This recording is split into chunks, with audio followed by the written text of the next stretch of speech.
Okay guys, so as I have that tank setting and curing some, I thought the next logical step for the fuel system would just to be replacing the fuel lines.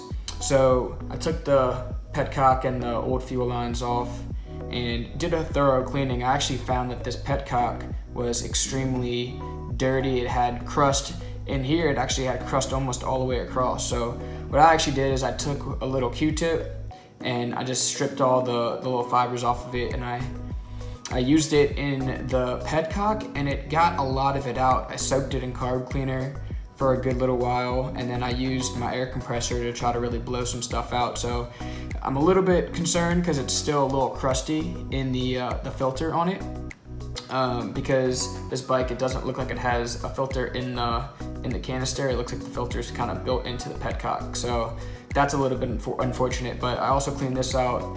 And instead of going and buying new fuel cable, which I do plan to do eventually, I thought for right now, as I'm trying to get this bike started, I would go with some just clear 1/4-inch piping that I actually just had. I know this stuff, wouldn't be the best for fuel line long term, but for right now, I think it'll be good because it'll allow me to kind of see where the gas is, to make sure everything's going right, to make sure that this isn't too clogged up and it needs to be replaced.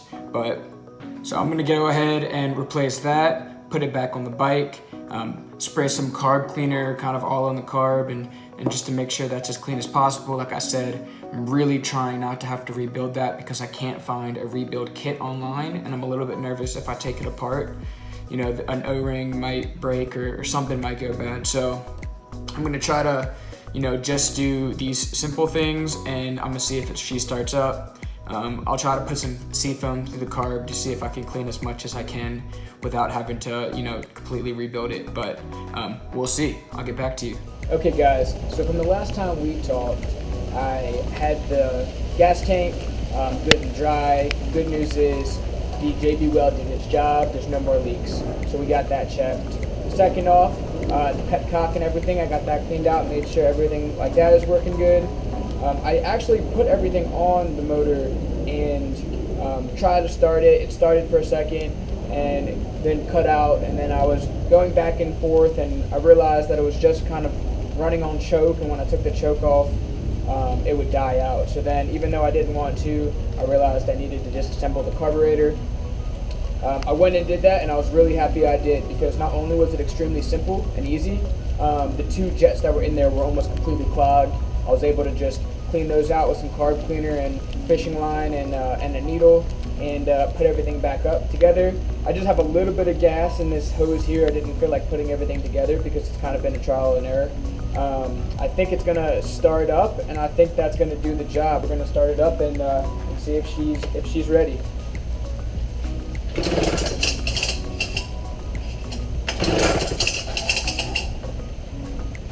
her some starter fluid.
So, unfortunately, same thing happened when I even just touched the choke just a little bit, and it just cut out on me. So I'm gonna keep trying stuff, and then hopefully I can figure out what's happening here.